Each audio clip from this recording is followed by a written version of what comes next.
আসসালামু আলাইকুম ওয়া রাহমাতুল্লাহি ওয়া বারাকাতুহু। অবশেষে চলে এলো সেই মহেন্দ্রক্ষণ, যে ক্ষণটার জন্য আমরা বাংলাদেশিরা অপেক্ষায় ছিলাম। বাংলাদেশের ট্যুর পাগল মানুষ, যারা ভ্রমণ প্রিয় মানুষ, তাদের জন্য খুব মানে পছন্দের একটা ট্যুরিস্ট প্লেসই হচ্ছে ভারত। যেহেতু ভারত আমাদের পার্শ্ববর্তী রাষ্ট্র, তাই ভারতে যাওয়া আসার খরচটাও তুলনামূলক অনেক কম হয়। সো বাংলাদেশের মানুষজন এ কারণেই ইজিভাবে ভারত যেতে পারে, কারণ এর জন্য কোনো বিমান ভাড়া লাগে না, স্থল বর্ডার দিয়ে যাওয়ার একটা ব্যাপক সুযোগ থাকে, যার কারণে ভারতে বেড়ানোর একটা আকর্ষণ বাংলাদেশের মানুষের কাছে থেকে যায়। তো যাই হোক, রাজনৈতিক কারণে গেল প্রায় 1-1.5 বছর এই ভিসা বন্ধ ছিল। তো বন্ধুরা, এখন আসা যাক মূল কথায়, যে ট্যুরিস্ট ভিসা আসলে কখন চালু হচ্ছে। দেখুন, একাধিক সূত্র থেকে আমরা যেটা অনুমান করতে পারছি, মেবি আমার মনে হচ্ছে এই মাসের, এই ফেব্রুয়ারির 27-28 তারিখের মধ্যেও ট্যুরিস্ট ভিসা চালু হয়ে যেতে পারে। ইভেন মার্চের প্রথম সপ্তাহতেও একটা সম্ভাবনা আছে। আমি আবার বলছি, এটা কিন্তু সম্ভাবনা আছে, একবার 100% নিশ্চিত না। তবে আমরা যারা এই সেকশানে কাজ করি, এই ভিসা নিয়ে কাজ করছি দীর্ঘদিন যাবৎ, তারা মোটামুটি সবাই এই বিষয়ে এখন একমত যে মানে মার্চ মাসের প্রথম সপ্তাহে কিন্তু ট্যুরিস্ট ভিসা চালু হয়ে যাওয়ার একটা বিশাল সম্ভাবনা আছে। ইভেন এই ফেব্রুয়ারির 27-28 তারিখের মধ্যেও হওয়ার একটা বিশাল সম্ভাবনা আছে, বা জোরালো সম্ভাবনা আছে। তো বন্ধুরা, এখন কথা হচ্ছে যে এই যে ট্যুরিস্ট ভিসাটা চালু হয়ে যাবে, হলেই কি আপনি আমি একবারে গণহারে ভারত যেতে পারবো? বন্ধু, এই জায়গাতে মূল ফান্ডাটা। এবার বলবো, দয়া করে আমার কথাগুলো মনোযোগ সহকারে শুনবেন।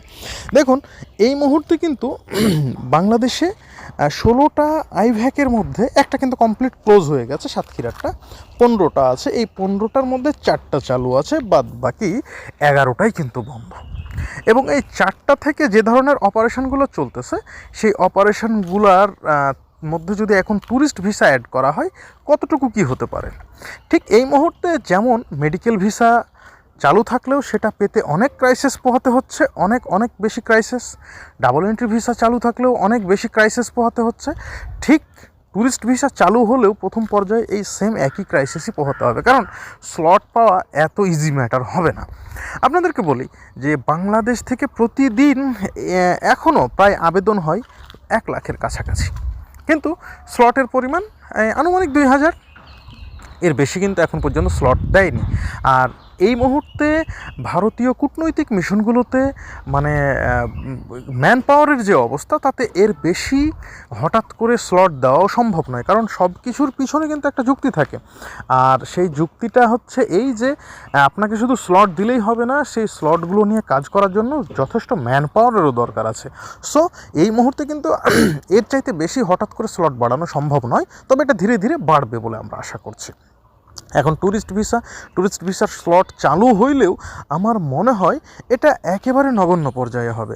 এবং যখনই বলা হবে যে ট্যুরিস্ট ভিসা দেওয়া হচ্ছে, এখন তো মনে করেন শুধু মেডিকেল ভিসার জন্য লাখখানিক মানুষ আবেদন করছে, এরপরে দেখবেন হয়তো বা ধরে নিলাম যে 500টা করে স্লট দিচ্ছে, কিন্তু এর এগেনস্টে আরও 1 লাখের আবেদন পড়বে, বা বেশিও হতে পারে। সেক্ষেত্রে এই 500টা স্লট নিয়ে যে কী পরিমাণ কাড়াকাড়ি হবে। এবং যারা দালাল আছে, যে সমস্ত দালালরা একটা মেডিকেল ভিসার স্লট 1 লাখ টাকায় বেচছে, একটা দেখা যাচ্ছে ডাবল এন্ট্রি ভিসার স্লট তারা 2 লাখ টাকা চেয়ে বসতেছে, এই সমস্ত দালালদের জন্য কিন্তু পোয়া 12 হয়ে যাবে।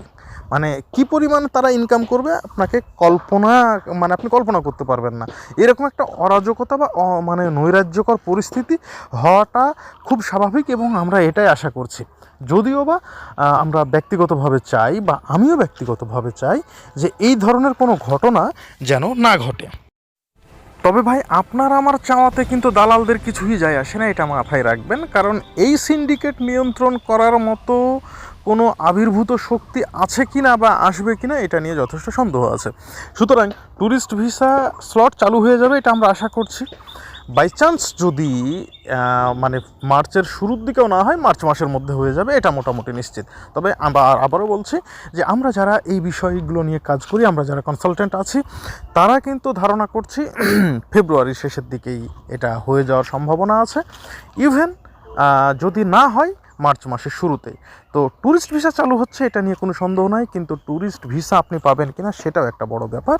কারণ ট্যুরিস্ট ভিসা পাওয়াটা কিন্তু খুব টাফ হয়ে যাবে, কারণ প্রত্যেকটা ভিসা দেওয়ার আগে অবশ্যই ভারতের সরকার গোয়েন্দা রিপোর্ট নিয়ে তারপরে ভিসা দিবে। কারণ তারা এখনও বাংলাদেশকে তাদের মানে রাষ্ট্রীয় নিরাপত্তার জন্য ঝুঁকি মনে করছে। সুতরাং রাতারাতি যে সব কিছু চেঞ্জ হয়ে যাবে এমন ধারণা আমাদের থাকাটা ঠিক নয়।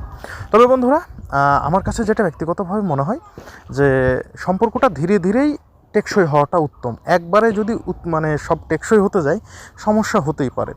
তবে দেশটা যেহেতু আমাদের না, দেশটা হচ্ছে অন্যের, তো তারা তাদের ভালো মন্দ বুঝবে, এটাই স্বাভাবিক, এবং বোঝার পরেই তারা সিদ্ধান্ত নেবে। এবং আশা করি ভারত এবং বাংলাদেশের মধ্যে সম্পর্কটা আরও মধুর থেকে মধুরতর হবে ভবিষ্যতে, এবং উভয় দেশের মানুষই উভয় দেশে যাওয়া আসা করবে। বলা বাহুল্য, ইতিমধ্যে 2 মাস বন্ধ থাকার পরে কিন্তু দিল্লিতে বাংলাদেশি যে হাইকমিশন সেখানে কিন্তু ভারতীয়দের জন্য বাংলাদেশি ভিসা চালু হয়েছে। এটা একটা ইতিবাচক দিক। তো যাই হোক বন্ধুরা, ভিডিও আমি আর বেশি বড় করতে চাচ্ছি না, এখানেই রাখতে চাচ্ছি। আপনাদের অবশ্যই মূল্যবান মতামতগুলো দিয়ে আমাকে বাধিত করবেন। ধন্যবাদ। আসসালামু আলাইকুম ওয়া রাহমাতুল্লাহ।